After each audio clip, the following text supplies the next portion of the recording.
गुण भोल्यो पित्तलको सुन पायो होला, भुइँ छोड्यो आकाशको जुन पायो होला। गुण भोल्यो पित्तलको सुन पायो होला, भुइँ छोड्यो आकाशको जुन पायो होला। कलेजी काटेर दिएको ठाउँ सैचिर बनायो दुख्यो नि घाउ, त्यही घाउमा छर्किने नुन पायो होला। गुण भोल्यो पित्तलको सुन पायो होला।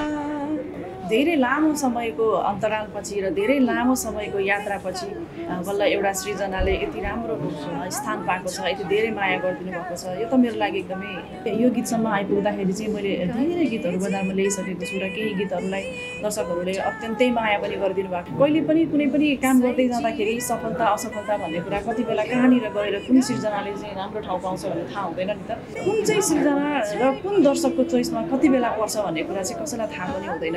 आफ्नो साइडबाट चाहिँ राम्रो गर्छु र राम्रो होस् भनेरै गरिन्छ होइन, सकेसम्म सबैको मन जितोस् भनेरै गरिन्छ।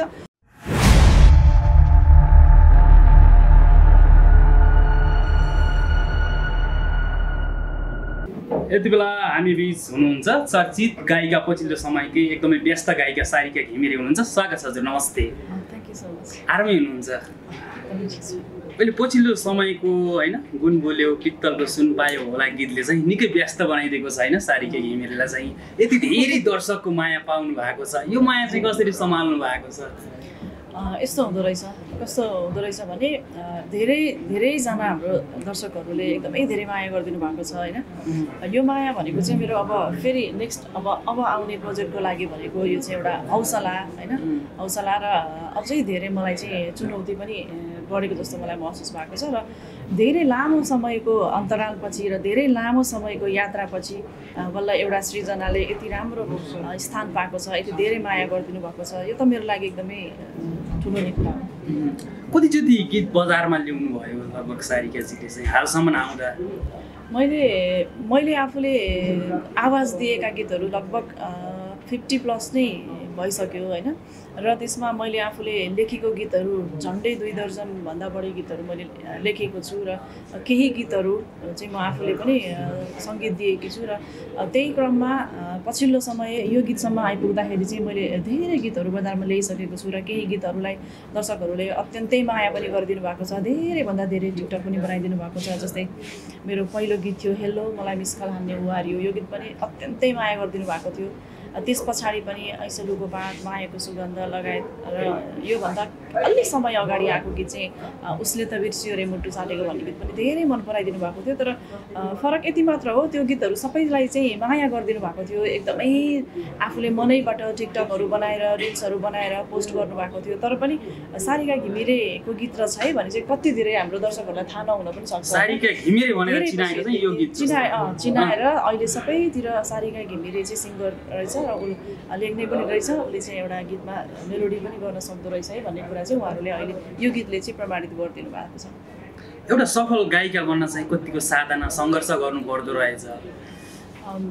यो एउटा सफल गायिका भन्दा पनि कुनै पनि पेसाप्रति कुनै पनि कामप्रति आफू सफल हुनको लागि चाहिँ निरन्तरता, धैर्यता र आत्मबल हुन्छ नि, आत्मविश्वास चाहिँ आफूमा हुनुपर्छ। र कहिले पनि कुनै पनि काम गर्दै जाँदाखेरि सफलता असफलता भन्ने कुरा कति बेला कहाँनिर गएर कुन सृजनाले चाहिँ राम्रो ठाउँ पाउँछ भन्ने थाहा हुँदैन नि त। त्यसको लागि चाहिँ अब एकदमै धैर्यता हुनु पर्यो अनि निरन्तर काम गरिरहनु पर्यो र आफ्नो कामलाई चाहिँ मनैबाट मेरो काम हो, यो कामले चाहिँ मलाई सफल बनाए पनि नबनाए पनि म मेरो आत्मसन्तुष्टिको लागि पनि यो काम चाहिँ गरिराख्छु भनेर चाहिँ निरन्तरता लागिराख्यो भने चाहिँ एक दिन मूल्याङ्कन हुँदो रहेछ जस्तो लाग्छ। जस्तो आज यो चर्चामा आउनुभएको छ होइन, यति धेरै दर्शकको माया पाउनु भएको छ, स्ट्रगल गर्दा चाहिँ कस्ता कस्ता चुनौतीहरू खेप्नु पर्यो त्यस्ता झट्ट अहिले दिमागमा आउने छन्, त्यस्ता सङ्घर्षका दिनहरू एउटा गायिका बन्नका लागि?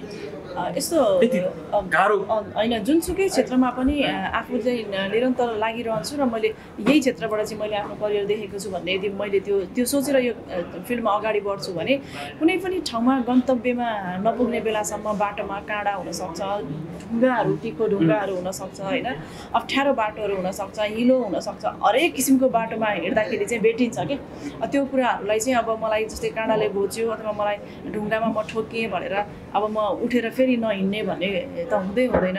यदि मैले त्यहाँबाट उठेर फेरि पनि म त्यो पन्छाउँदै अगाडि हिँड्न सकेँ भने भोलिको दिनमा म गन्तव्यमा पनि पुग्छु र मैले आफूले मेहनत गरेर गरेको कामबाट मैले सफलता पनि पाउँछु। यदि म चाहिँ बिचैमा हतोत्साहित भएर अब मैले गरेको कामबाट मैले सफलता पाइनँ भएर निराश भएर मैले कामै गर्न छोडेँ भने त कहिले पनि मान्छे म मात्र होइन जो कोही पनि त्यो सफलतासम्म पुग्न सकिँदैन। त्यही भएर सबैजनालाई चाहिँ म पर्सनल्ली पनि धेरैजना मैले देखेको छु नि त, आफूले गरेको काममा यही क्षेत्रमा पनि कति धेरै हुनुहुन्छ, वर्षौँदेखि साधना गरेर आएर उहाँहरूका कामहरूले सृजनाहरूले खासै ठाउँ नपाएको धेरैजना देखेको छु मैले। उहाँहरू कति निराश पनि हुनुहुन्छ होइन। अनि म चाहिँ के भन्छु भने राम्रा सृजनाहरूले, राम्रा कामहरूले चाहिँ ठाउँ पाउनुपर्छ, सबैजनाले प्रोत्साहन गर्नुपर्छ जस्तो लाग्छ मलाई चाहिँ। र यदि भनेको जस्तो छोटो समयमा नै सफल हुन सकिएन भने पनि निराश हुनु हुँदैन, निरन्तरता दिइरहनुपर्छ। जुन काममा लागेको त्यसमा चाहिँ निरन्तरता हुनुपर्छ होइन। जस्तो गुण भुल्यो पित्तलको सुन पायो होला होइन। अब हामी अन्तिमतिर पनि छौँ, त्यसपछि सुन्छौँ, त्यसपछि हामी बिदा हुनुपर्ने हुन्छ।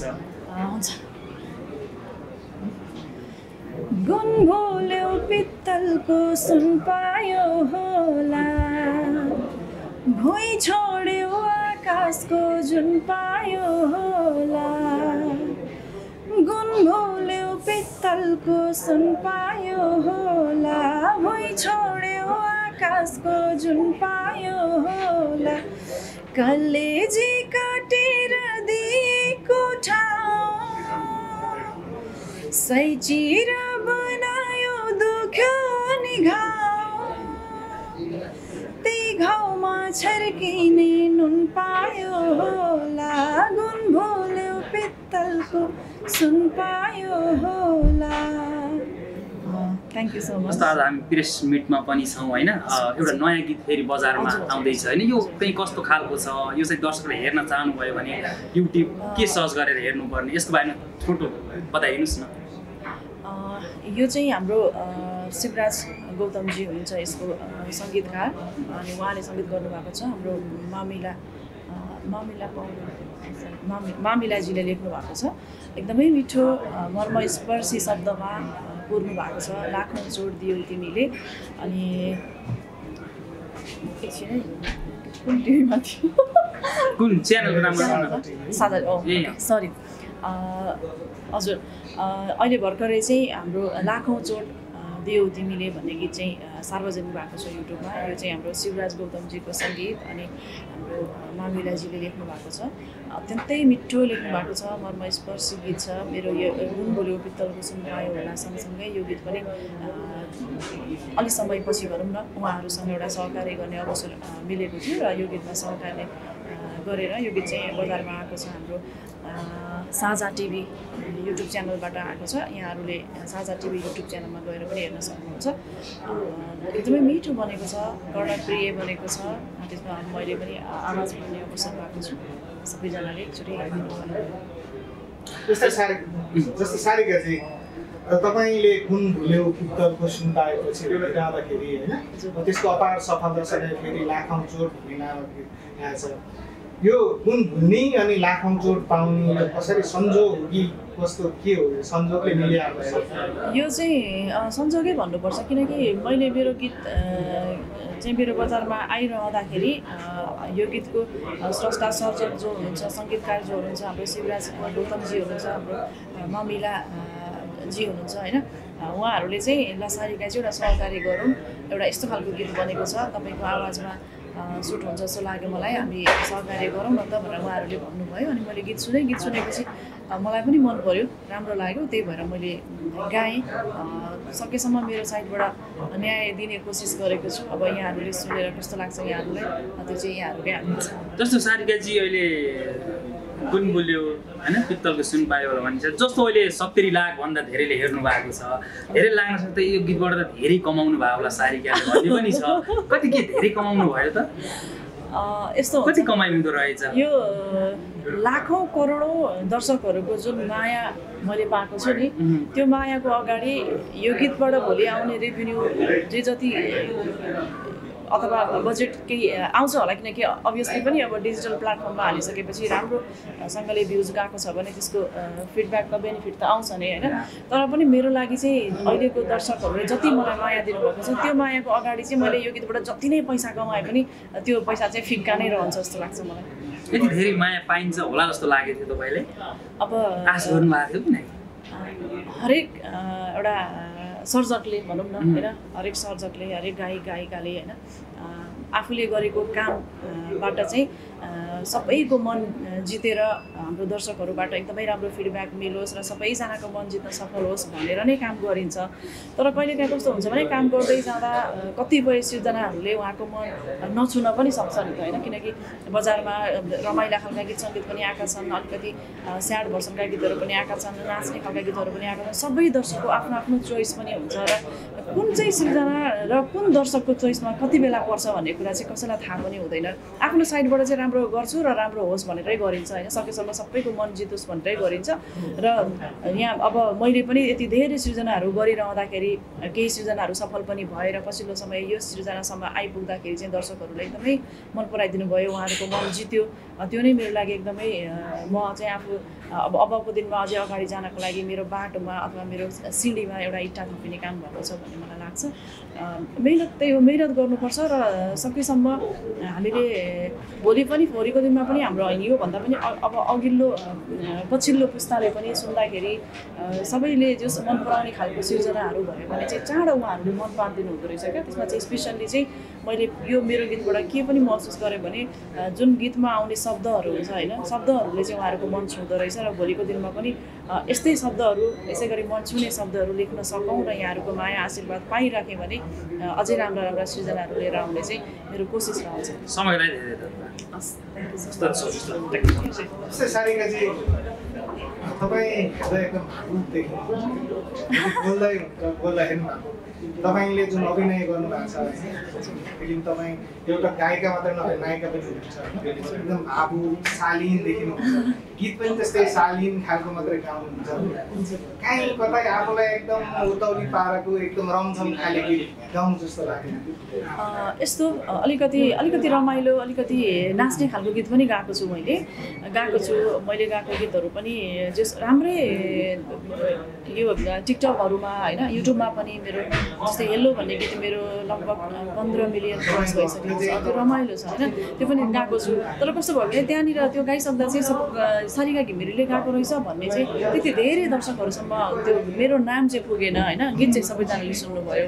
र त्यसपछि अरू गीतहरू गाउँदै जाँदा अलिकति सिरियस खालको होइन स्याड भर्सनको गीतहरू गाउँदै गर्दा चाहिँ धेरैले मन पराइदिनु भयो र यहाँसम्म आइपुग्दा यो त अत्यन्तै यो स्याडै भर्सनको गीत हो नि त यो पनि होइन, यसमा चाहिँ दुःख पीडा हरेक किसिमको उतार चढाव छ होइन।